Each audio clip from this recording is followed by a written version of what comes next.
Flushing used to be affordable for immigrants to like stay. So a lot of people, a lot of like newly immigrated people who just settled in America, they were able to, rent a space or like get an apartment or like be a roommate and things like that. But it's not like it anymore. It's getting really priced out and people are getting pushed, and I don't know where those immigrants would have to go.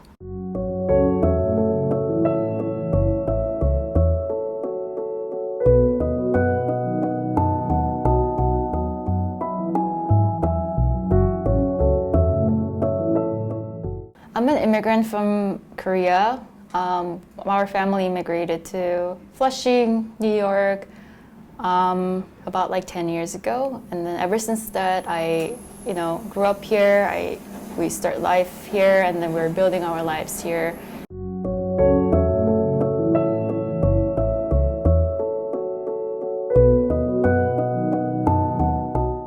I'm Bobby Nathan. I was born in Kingston, Jamaica. I came here at the age of 16. I've been living in Flushing for 38 years now. I grew up in Flushing. At the time, Flushing was predominantly white and Jewish. There were certain parts of it, like by the LIE, which was Italian. And it was a neighborhood that was changing slightly. A lot of Koreans were moving in, especially here on 41st. And so it was like a great neighborhood to live in. The businesses here were like diverse. In fact, we didn't even go into Manhattan. On rare occasions, we would go into Manhattan. We used to call it the city. And we would stay mostly, anything you wanted here, you could get it here in Flushing. So we had like movie theaters. We had like 3 movie theaters downtown Flushing. We had like a lot of pizzeria, a lot of supermarkets, doctors, lawyers. Everything you needed was here in downtown Flushing. This is an optician that's been here since 1961, and Malcolm X used to come here and get his glasses. It's been owned by the same family since then. Flushing is like so big, so when you go to some part of Flushing that's like more like house-ish like that, there are more white people there. But when you go to like when stabilized part or downtown, it's like very diverse. I think 70% of people who live in downtown Flushing, they're people of color. And we have small but really historic Black communities in Flushing. We have about 20% Latinx communities. Flushing, at the time, I felt like it was like a hub for immigrant community to like start their lives here, and then I think the communities that speak the same language as other immigrant population were able to like support each other and like help each other. And I went to high school here. In downtown Flushing. I have a lot of memories coming to like Main Street, getting bubble tea with people and like my friends and like hanging out and here and there. At the time, I didn't realize, but I've been like witnessing the development that's happening in Flushing that I didn't realize at the time. Like I saw like buildings coming in, like people start going to like Skyview Mall, like to check out like what's new stuff and things like that. And there was a Korean supermarket called Asi Plaza. It's by the waterfront, Flushing Creek. Now the developers bought the site and they're trying to build luxury condos and like hotels there. By Union Street too, there are a lot of like Korean restaurants. By the Union Street, there used to be a lot of like Korean grandmas like selling the vegetables on the street. Developers said they have been planning for this rezoning for like 20 years. And one of the developers has been buying a lot of buildings, especially in downtown Flushing. And ever since Mayor de Blasio announced in 2014 that he wants to rezone Flushing, right? A lot of predatory landlords start coming into Flushing and they buy more units in Flushing. There are two parking lots, two big municipal parking lots in downtown Flushing. I was there, but I also saw them. One of the developers here in Flushing, they took one of them and they start building like big condos, and I witnessed it too. When I got here to Flushing, most of the buildings were like 6 stories. Flushing didn't have these tall buildings like now, and so the neighborhood was like mostly mom and pop stores on Main Street, and a lot of rent-stabilized apartment buildings. There were actually no really condos or co-op when I got here. In the 90s, when people started to buy co-ops, and then they started to change the neighborhood to condos after that. So I went to John Bond High School, which is on Main Street. So it was like 1981. The high school was mixed. When I came here, I lived on Franklin Avenue, and then we moved 2 blocks down to Sanford Avenue, and I've been living there ever since. In that building, 13815 Franklin Avenue is where I grew up. In that building is where I moved to. So I got involved in displacement and gentrification here in Flushing because in 2016, Adam Mermelstein from Treetop Development, he bought 7 buildings here in downtown Flushing. And so Treetop Development came in and they started to work on every floor in every building. In the lobby, they started to store a lot of construction material. They took like the emergency lights out the building, they destroyed the floors, they destroyed the lobby, and the buildings were becoming unlivable. And so I started to get sick. Then they started to shut the water off and they shut the heat off. And then that made me even more sick. And so I decided that I was gonna start to fight back. I go to church on St. George's Church on Main Street, and I went to the pastor and I asked him for help. And then he was like, why don't you organize the tenants in the building? And then maybe if you organize them, we could have like rallies here in the church and tenant organizing in the church. And so I started to print up flyers, use Google Translate to translate the stuff into different languages. And then I started to put them under the door. And then people started to come to me and they would tell me what was going on in the buildings and if I could help them. I met Professor Terry Hum from Queens College, and she told me that maybe her class could help me. And there was this one particular young person, his name was Jeremy. And Jeremy started to help me with the computer because I'm old and I don't understand computers. And he started to help me to like do spreadsheet on illegal violation. Then the mayor came here to Flushing for a town hall. And Jeremy and myself, we went. I live in one of the buildings that young man was talking about. The construction has been going on for 2 years straight. This guy by the name of Adam Mermelstein. When you were a public advocate, you named him one of the worst landlords. This guy is driving us crazy. I can't hardly talk because of the dust. We've been complaining to the health department, and they did nothing. Finally, Councilman Koo and his staff, Miss Eileen and Scott, and then Assemblyman Kim and Tony got involved, and they started to write violations.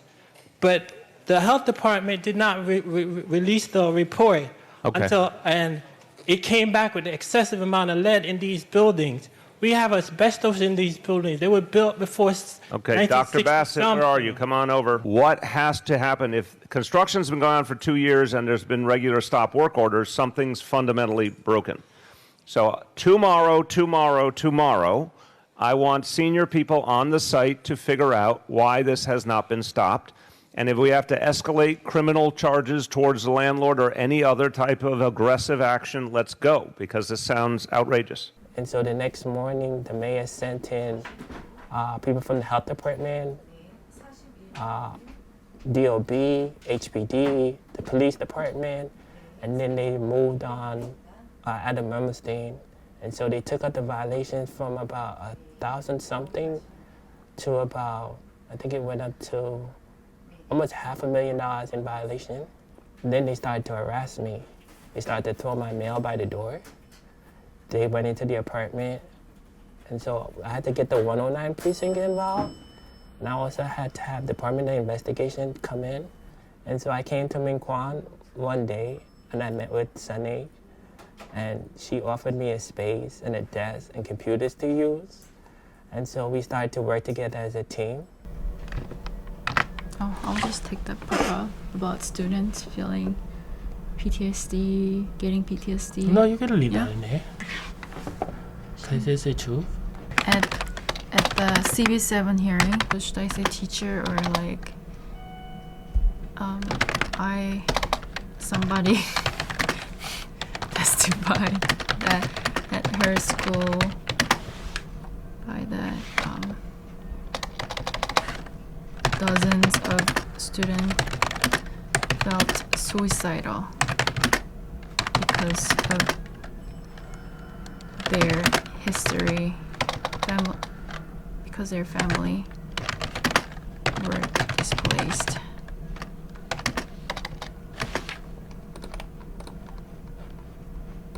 Every apartment that was renovated, they destroyed, and they started to make the buildings unlivable. And they decided they were going to turn the buildings into condos. All 5 of the rent-stabilized buildings into condos. And so we decided that we were going to even fight more for the rent laws to get rid of the MCIs, because that's one of the things they were using to displace the people here.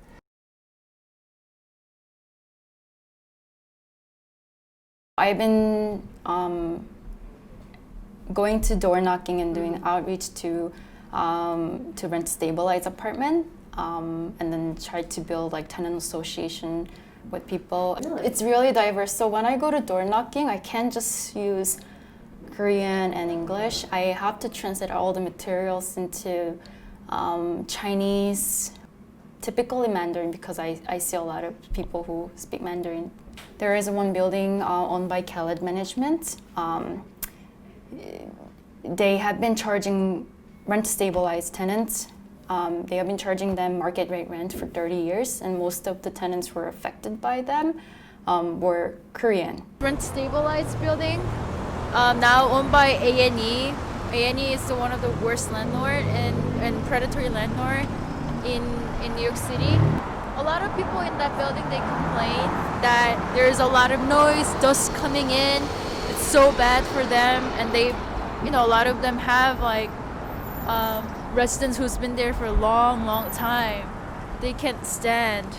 The landlord doesn't fix issue like repairs in houses. I think Flushing has the highest rate of converting the basement as well. So people go to attics and basement and things like that, but they don't know that it's a displacement, that they have been displaced. We also see like a lot of homeless population growing. When we go to libraries, there are a lot of like homeless brothers and sisters. We see them. A lot of people don't know about their housing rights, and they have been displaced, but not knowing that it's a displacement. So whenever they get a letter from like, MCI units saying that they're gonna get MCIs and blah, blah, blah, or like landlord increasing the rent, they just pack everything and leave. And then if you look across here, you see the green fencing as well. Right. So you'll notice, and then if you look all the way down that block, there's green fencing. Exactly. Green symbolize that they're doing roof work and facade work. It's a part of doing it so they can get the MCIs, major capital improvement. Okay. And that's what people are fighting, right? The Yeah. MCIs? I'm not sure if you see it, but there's cameras Yeah, everywhere. for sure. Anytime they do the MCIs on the building, they put cameras. Uh-huh. Zara Realty purchased 3 buildings in Flushing, and then a few months after they applied MCI, a major capital improvement, to increase the rent. But the work, it was about the elevator that one of the building has. That work was done by the previous owner, but they still filed MCIs. And I heard people complaining that the elevator is not working anyways, even if they changed it like recently. And they are now doing like the facade construction.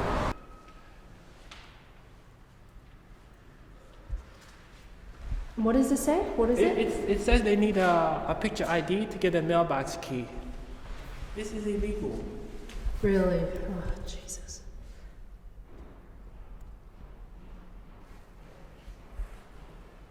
Alright, then. We do it anyway. Hi. I think as a tenant organizer, one thing that I really have been trying to do is to connect people from different backgrounds, different language, and different generations to come together and fight against this predatory landlord, predatory zonings, that stuff that will displace working class people here, especially people of color. Can you tell me what the flyer's about? It's about yeah. So it's about informing people about like what they're building now. They haven't been doing any, outreach to the community so let community know what's happening. To call Councilman Peter Koo and Queensborough President. Yeah. Hello. Wait on Bobby. Bobby's here. I'm messing with you. I'm not. Brenda, Oh, this is about, sorry, this is English. we were talking about you yesterday. Yeah, but you never answer your phone. I've been sick. You didn't know? What?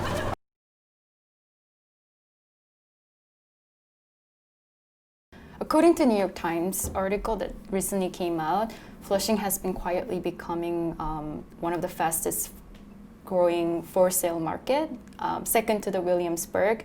And the price of condo jumped nearly like 86% from 2009 to 2019. So there has been a lot of speculation, and I think it's really connected to the zoning. So this is the back of U-Haul, and this is Flushing River, also called Flushing Creek. I refer to it as the Doodle Water Creek because it's filled with nothing but polluted. It's just polluted. And then the other thing is, when it rains, they discharge raw sewage in here, so it smells. You can actually smell it from where I live, the way it smells. And so I call it Doodle Water Creek. And this is where they want to build a special district. And tell me about what's the special district? 3 developers came together. They want to build 11 block, 1725 luxury condos and hotels in this site by the Flushing Creek. They will get tax benefits. They want to get tax benefits by building affordable housing, but it's not really affordable to the Flushing community. If they clean it up, they might even disturb more contaminants than is actually that's actually like close to the surface. So they are like they're not sure if they should clean it up or not because they might do more harm than good when they start to clean it up. They didn't come up with the environmental impact studies, so we don't actually know how this rezoning plan will affect beyond a few blocks away from here, right? And it whole site that they want to rezone, they're in the flood plan, so it's gonna flood, but they still want to build it. Everything is on the flood plan. All of this? All of this. And they want to build luxury. Yes. Where the green is where the flood line is. Whenever the high tide, the water goes all the way up to the green mark. So if there's a flood, it's going to be 3 times as high, so you could see it will the whole entire area will be flooded. And so at the hearing, I had asked them, how are the people going to get into the building when it's flooded out? Will they provide boats, or it will be like Venice? I've watched my neighborhood change. People are becoming homeless. I go to the library and I see people that used to live amongst me and now homeless with bags in the library. I also go to St. George's Church. We have a food pantry. When we started, we used to feed 50 people. And as of every Saturday, we are feeding between 500 and 600 people every week. This is what's going on in Flushing. We have homeless people sleeping under the Van Wyck. We have people taking showers in our park in Flushing Meadow Park. Nobody sees this unless you live nearby. And my blood, my great-grandfather was the first Jewish rabbi in Jamaica. One of my great-grandmothers came from India. She was an indentured servant. Also, my blood is African slaves. This is why I fight for the people in Flushing. Everybody keeps telling me, Bobby, why you keep fighting? Why you keep fighting? Just let the neighborhood change. F&T told our church that they were going to build parking space and we'd be able to use it on Sundays because the church doesn't have parking space. They are our neighbors right across the street. And when we asked them, they did not give us those parking space. When they were building on the Muni lot, they told us we were going to get the YMCA, we were going to get all of these open, we were going to get a theater, we were going to get park. Guess what? We got none of that. There's a little sliver of a park, and when we want to use it, they said, no, we can't use the park there for any event. So I'm telling you, for 20 years, they've been buying up the lot. I'm not sure if y'all have ever seen this, but for 20 years, F&T has been buying up Flushing, block by block by block. The building at Community Board 7 is owned by F&T. This is what they've been doing. Their plan is to turn Flushing into the Asian Times Square. Can you see this, everybody? Thank you, This is Mr. not me Nathan. saying it. 안녕하세요. 저는 브라신에서 오랫동안 살고 활동을 한 안티나입니다. 저랑 제 친구들은 이 강변 재개발 계획에 찬성하지 않습니다. 사실 이 지역이 저한테는 제일 살기 편하고 집같이 느껴지는 장소입니다. 하나 저는 은퇴한 노인으로서 렌터비가 너무 비싼 이 지역은 살기가 많이 힘듭니다. 매달 적은 소득에서 상당한 퍼센트의 돈을 렌터비로 쓰니 남은 돈으로 먹기 살기가 어렵습니다. 저랑 제 친구들은 전부터 노인 아파트를 원합니다. 렌트비가 저렴한 노인 아파트가 충분하게 있다면 몇 년을 기다려도 이 재개발 소식이 없는 이런 딱한 사정도 없게 될 것입니다. 제가 이 재개발 소식을 들었을 때 이 소중한 땅에서 서민들이 원치 않는 것을 지을 것이로구나 하고 많이 화났습니다. 제발 이 서민들의 말을 들어주십시오. 이 재개발 계획은 우리 브라신 주민들을 위한 것이 아닙니다. 부유한 자들을 위한 것입니다. 제발 반대해 주십시오. 감사합니다. When they were building Skyview Mall, they used like BOA Brownfield money to clean up the street and things like that. And all the construction noise and the dust, it went all to the blend houses, right? But they didn't clean this side of the street. Huh. So all of this went into the NYCHA? You're saying the dust and stuff? Yeah, of course, when they're doing the construction and things like that. To see, we get stop work orders on these buildings as well because the work they're doing is not up to code. On this block, it's like we have the most construction per lot. If you look down the street, we have about 20 construction sites. It's insane what's going on. And this is on the street where the lady died as well. The large sign ripped off the side of the building just before 10, hitting and killing 67-year-old Xiang Ji as she was walking down the sidewalk. Yeah, that's terrible. That's terrible. Fire crews quickly responded on the roof, trying to secure other loose pieces of aluminum as the winds whipped. Emily Lee concerned for her and her 2.5-year-old daughter's safety as she stepped out. When we came down the stairs, I was like, let me cover her, anything.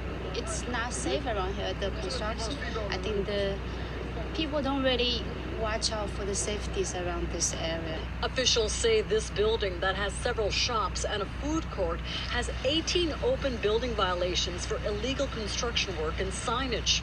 One of those violations could have cost a life, and now this is on the minds of many here. 3 weeks ago at the corner of 41st and Main Street, a facade fell on top of a lady and it killed her. Because the work being done here in Flushing is dangerous. They're not conforming to DOB code. So you can see a lot of the buildings here, we get work stop orders on them. It was like right in front of the bus station. Yeah, and some politicians like blamed on the wind. It was like wind was blowing so hard or whatever. But around that area, there were like a lot, like more than seven, like constructions were going on. Yeah.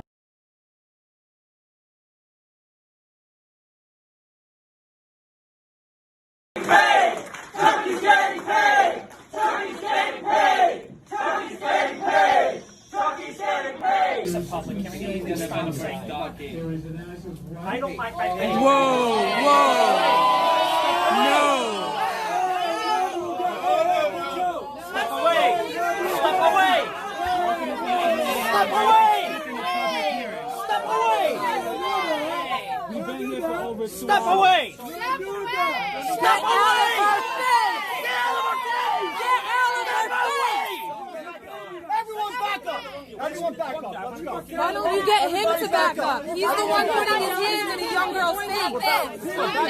Eugene Kelty, everybody. Eugene Kelty, chairman of CB7. The public has the right to speak. Let's speak! Let us speak! Let us speak!